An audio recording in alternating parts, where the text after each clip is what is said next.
ಹೀಗೆ ತಮಿಳುನಾಡಲ್ಲಿ ಮೂರನೇ ಮಗುಗೂ ಕೂಡ 365 ದಿನಗಳು ಅಂದರೆ 1 ವರ್ಷದ ಭರ್ಜರಿ ಹೆರಿಗೆ ರಜೆ ಕೊಡ್ತಾರೆ. ಇದ್ರ ಜೊತೆಗೆ ನವಜಾತ ಶಿಶುಗೆ ಸರ್ಕಾರದಿಂದ ಉಚಿತವಾಗಿ 1 ಗ್ರಾಂ ಚಿನ್ನದ ಉಂಗುರ ಕೊಡ್ತಾರೆ. ಮೇಲ್ನೋಟಕ್ಕೆ ಇದೆಲ್ಲ ಮಹಿಳಾ ಕಲ್ಯಾಣದ ಜನಪ್ರಿಯ ಯೋಜನೆ ಹಾಗೆ ಕಂಡ್ರೂ ಕೂಡ ಇದರ ಹಿಂದೆ ಬಹಳ ದೊಡ್ಡ ಡೆಮೋಗ್ರಾಫಿಕ್ ಡಿವಿಡೆಂಡ್ ವಿಚಾರಕ್ಕೆ ಸಂಬಂಧಪಟ್ಟಂತೆ ರಾಜಕೀಯ ಲೆಕ್ಕಾಚಾರ ಅಡಗಿದೆ. ಅಂದರೆ ಜನಸಂಖ್ಯೆಗೆ ಸಂಬಂಧಪಟ್ಟಂತೆ ದಶಕಗಳ ಕಾಲ ನಾವಿಬ್ರು ನಮಗಿಬ್ರು ಅಂತ ಈ ಒಂದು ತಮಿಳುನಾಡು ಜನಸಂಖ್ಯಾ ನಿಯಂತ್ರಣಕ್ಕೆ ಬಹಳ ಹೆಸರಾಗಿತ್ತು. ಏನೆಲ್ಲ ಮಾಡಿದ್ರು ಜನಸಂಖ್ಯಾ ನಿಯಂತ್ರಣಕ್ಕೆ ತಮಿಳುನಾಡಲ್ಲಿ, ಅದು ನಿಯಂತ್ರಣದಲ್ಲಿ ಕೂಡ ಇತ್ತು. ಆದರೆ ಈಗ ಮೂರನೇ ಮಗುವಿಗೆ ಇಷ್ಟೊಂದು ರೆಡ್ ಕಾರ್ಪೆಟ್ ಹಾಸ್ತಾ ಇದೆಯಲ್ಲ ತಮಿಳುನಾಡು. ಈ ಯೋಜನೆಗಳು ಕಾರ್ಯಸಾಧುನಾ? ಕರ್ನಾಟಕದಲ್ಲಿ ಯಡಿಯೂರಪ್ಪನವರು ಜಾರಿಗೆ ತಂದಂಥ ಭಾಗ್ಯಲಕ್ಷ್ಮಿ ಯೋಜನೆಯಿಂದ ಕಲಿಬೇಕಾದ ಪಾಠ ಏನು? ತಮಿಳುನಾಡಲ್ಲಿ ವಿರೋಧ ಪಕ್ಷಗಳು ಈ ವಿಚಾರವಾಗಿ ಏನು ಹೇಳ್ತಾ ಇದ್ದಾವೆ? ಅಸಲಿಗೆ ಈ ಯೋಜನೆಯ ಉದ್ದೇಶ ಸಾಕಾರ ಆಗಬೇಕು ಅಂದರೆ ಸರಿಯಾದ ಇಂಪ್ಲಿಮೆಂಟೇಷನ್ ಆಗಬೇಕು ಅಂದರೆ ಏನಾಗಬೇಕು? ಎಲ್ಲ ವಿವರ ನೋಡೋಣ ಎಳೆ ಎಳೆಯಾಗಿ.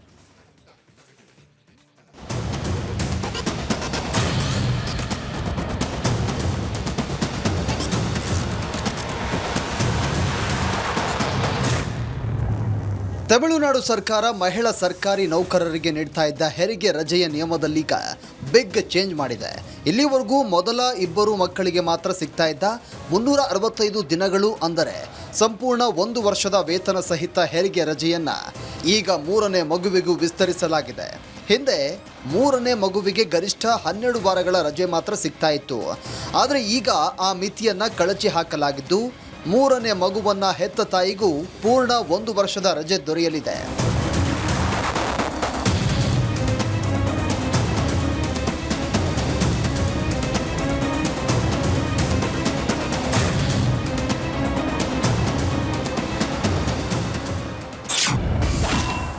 ಎರಡು ಮಗು ನೀತಿಗೆ ಎಂಡ್ ಕಾರ್ಡ್.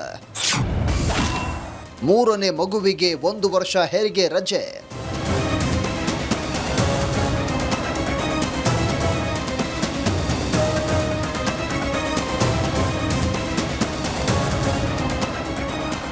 ಇಲ್ಲಿ ನಾವು ಸೂಕ್ಷ್ಮವಾಗಿ ಗಮನಿಸಬೇಕಾದಂಥ ಒಂದು ಮುಖ್ಯ ವಿಚಾರವಿದೆ. ಈ 1 ವರ್ಷದ ರಜೆ ತಮಿಳುನಾಡಿನ ಎಲ್ಲ ಮಹಿಳೆಯರಿಗಲ್ಲ, ಕೇವಲ ಸರ್ಕಾರಿ ನೌಕರರಿಗೆ ಮಾತ್ರ ಸೀಮಿತ. ಹೀಗಾಗಿ ಪ್ರತಿಯೊಂದು ಕುಟುಂಬಕ್ಕೂ ಸರ್ಕಾರಿ ಮಟ್ಟದ ನೆರವು ಸಿಗುತ್ತಿದೆ ಎನ್ನಲಾಗುವುದಿಲ್ಲ. ಒಂದು ಕಾಲದಲ್ಲಿ ಜನಸಂಖ್ಯೆ ನಿಯಂತ್ರಣಕ್ಕೆ ಒತ್ತು ನೀಡಿದ್ದ ರಾಜ್ಯ, ಜನಸಂಖ್ಯೆಯ ನಿಯಂತ್ರಣವನ್ನು ಅತ್ಯಂತ ಪರಿಣಾಮಕಾರಿಯಾಗಿ ಜಾರಿ ಮಾಡಿದ್ದ ರಾಜ್ಯ, ಈಗ ಭವಿಷ್ಯದಲ್ಲಿ ಕೆಲಸ ಮಾಡುವ ಯುವ ಜನರ ಸಂಖ್ಯೆ ಕಡಿಮೆಯಾಗುವ ಆತಂಕ ಎದುರಿಸ್ತಾ ಇದೆ. ಅದರಲ್ಲೂ ರಾಜಕೀಯ ಪ್ರಾತಿನಿಧ್ಯಕ್ಕೆ ಜನಸಂಖ್ಯೆಯ ಮಾನದಂಡ ಅನ್ನೋದನ್ನು ಅರಿತು ಜನಸಂಖ್ಯೆಯ ಪ್ರಮಾಣ ಏರಿಕೆಗೆ ಒತ್ತು ನೀಡ್ತಾ ಇದೆ. ಇದೇ ಕಾರಣಕ್ಕೆ ಕಾಂಗ್ರೆಸ್ ಸಂಸದ ಮಣಿಕಂ ಟ್ಯಾಗೋರ್ ಸೇರಿದಂತೆ ಹಲವರು ಇದು 2 ಮಕ್ಕಳ ನೀತಿಯಿಂದ ದೂರ ಸರಿಯುತ್ತಿರುವ ಸೂಚನೆ ಎಂದು ಚರ್ಚೆಯನ್ನು ಹುಟ್ಟುಹಾಕಿದ್ದಾರೆ.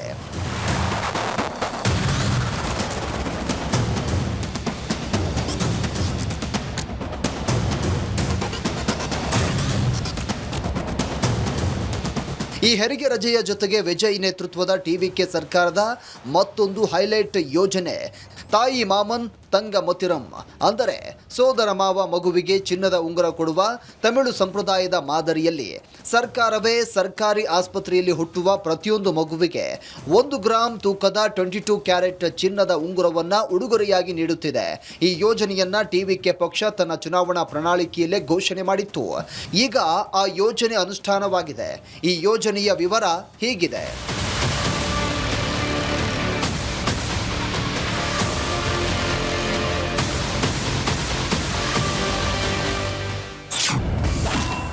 ಒಂದು ಮಗುವಿಗೆ 1 ಗ್ರಾಂ ಚಿನ್ನ, ವರ್ಷಕ್ಕೆ 755.83 ಕೋಟಿ ವೆಚ್ಚ.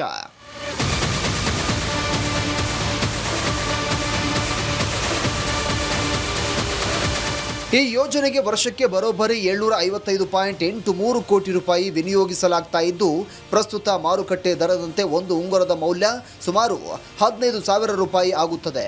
ಇಲ್ಲಿ ಗಮನಿಸಬೇಕಾದಂಥ ವ್ಯತ್ಯಾಸ ಅಂದರೆ ಚಿನ್ನದ ಉಂಗುರದ ಯೋಜನೆಗೆ ಮಕ್ಕಳ ಸಂಖ್ಯೆಯ ಮಿತಿ ಇಲ್ಲ. ಮಗುವಾಗಲಿ 3ನೇ ಮಗುವಾಗಲಿ ಸರ್ಕಾರಿ ಆಸ್ಪತ್ರೆಯಲ್ಲಿ ಹುಟ್ಟಿದ್ರೆ ಚಿನ್ನದ ಉಂಗುರ ಗ್ಯಾರಂಟಿ.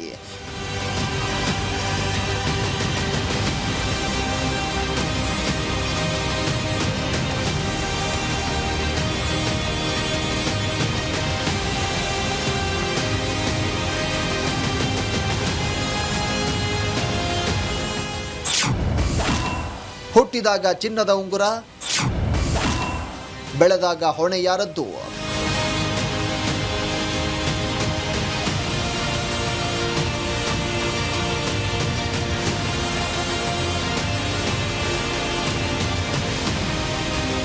ಆದರೆ ಇಲ್ಲಿ ಸಾರ್ವಜನಿಕ ವಲಯದಲ್ಲಿ ದೊಡ್ಡ ಪ್ರಶ್ನೆ ಎದ್ದಿದೆ.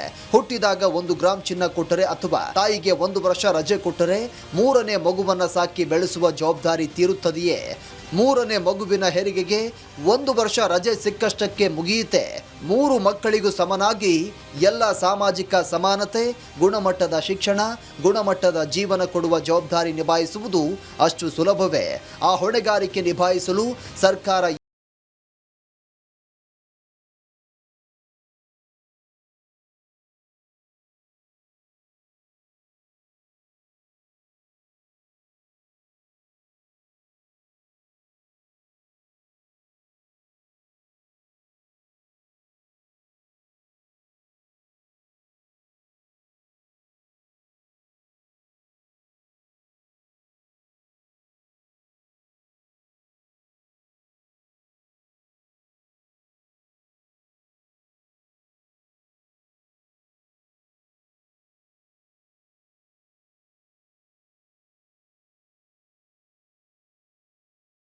ವರ್ಷಗಳ ಸುದೀರ್ಘ ವೆಚ್ಚವನ್ನ 1 ವರ್ಷದ ರಜೆ ಸರಿದೂಗಿಸಲಾರದು.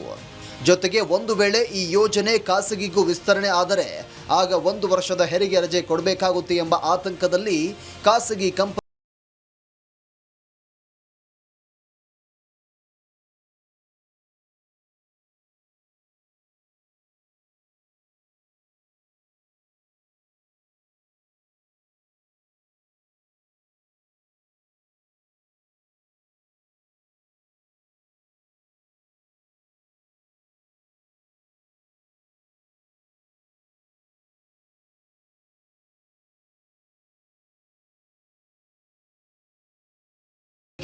ರಾಜಕೀಯ ಟೀಕೆಗಳು ಎದುರಾಗಿವೆ. ರಾಜಕೀಯವಾಗಿ ಡಿಎಂಕೆ ನಾಯಕ ಉದಯನಿಧಿ ಸ್ಟಾಲಿನ್ ಚುನಾವಣೆಯಲ್ಲಿ ಎಲ್ಲರಿಗೂ ಚಿನ್ನ ಅಂತ ಹೇಳಿ ಈಗ ಸರ್ಕಾರಿ ಆಸ್ಪತ್ರೆಗೆ ಮಾತ್ರ ಸೀಮಿತಗೊಳಿಸಿದ್ದಾರೆ ಅಂತ ಟೀಕಿಸಿದ್ದಾರೆ. ಇತ್ತ ಕಾಂಗ್ರೆಸ್ ನಾಯಕ ಕಾರ್ತಿ ಚಿದಂಬರಂ ದೊಡ್ಡ ಕುಟುಂಬಗಳನ್ನು ಪ್ರೋತ್ಸಾಹಿಸುವ ನೀತಿಯನ್ನು ವಿರೋಧಿಸಿದ್ದಾರೆ. ನಾಳೆ ಸರ್ಕಾರ ಬದಲಾದರೆ ಈ ಯೋಜನೆ ಮುಂದುವರಿಯುತ್ತದೆಯೇ ಎನ್ನುವ ಅನಿಶ್ಚಿತತೆ ಜನರಲ್ಲಿದೆ. ಕಾರ್ತಿ ಚಿದಂಬರಂ ಅವರ ಈ ಮಾತು ಕರ್ನಾಟಕದಲ್ಲಿ ಜಾರಿಯಾಗಿದ್ದ ಇಂಥದ್ದೇ ಒಂದು ಯೋಜನೆ ಮೊಟಕುಗೊಂಡ ನಿದರ್ಶನ ನೆನಪಿಸಿದೆ. ಅದ್ಯಾವುದು ಅಂದರೆ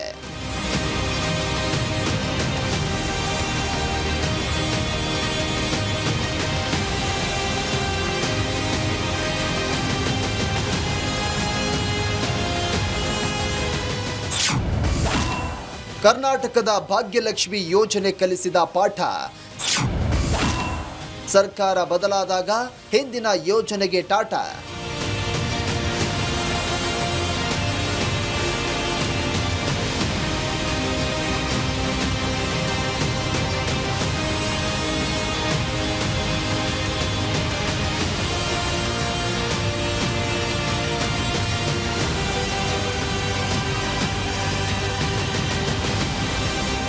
ಎರಡು 2006ರಲ್ಲಿ ಎಚ್.ಡಿ. ಕುಮಾರಸ್ವಾಮಿ ಮುಖ್ಯಮಂತ್ರಿಯಾಗಿ ಹಾಗೂ ಬಿ.ಎಸ್. ಯಡಿಯೂರಪ್ಪನವರು ಉಪಮುಖ್ಯಮಂತ್ರಿಯಾಗಿ ರಚಿಸಿದ ಮೈತ್ರಿ ಸರ್ಕಾರ ಭಾಗ್ಯಲಕ್ಷ್ಮಿ ಯೋಜನೆ ಜಾರಿಗೆ ತಂದಿತ್ತು.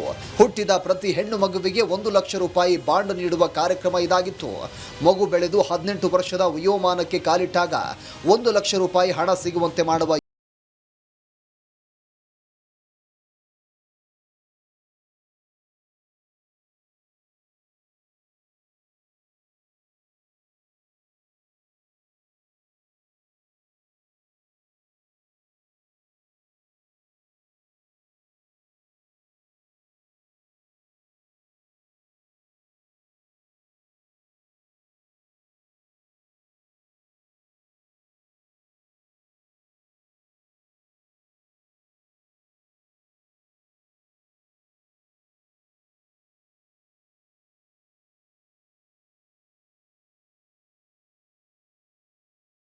ಚಿನ್ನದ ಉಂಗುರ ಕೊಡುವುದು ಯೋಜನೆ ಆಗಬಹುದು.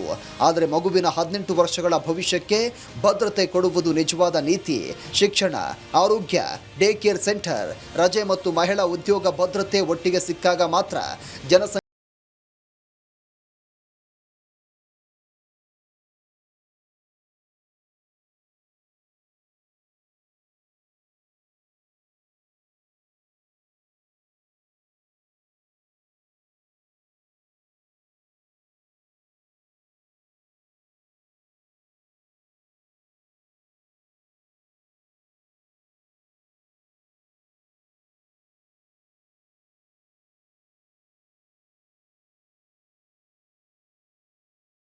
ತಮಿಳುನಾಡಿನ ಜನಸಂಖ್ಯಾ ಭವಿಷ್ಯವನ್ನ ಬದಲಾಯಿಸುತ್ತದೆಯೇ ಅಥವಾ ಬೊಕ್ಕಸಕ್ಕೆ ಹೊರೆಯಾಗಿ ಉಳಿಯುತ್ತದೆಯಾ? ಕಾಲವೇ ಉತ್ತರಿಸಬೇಕು.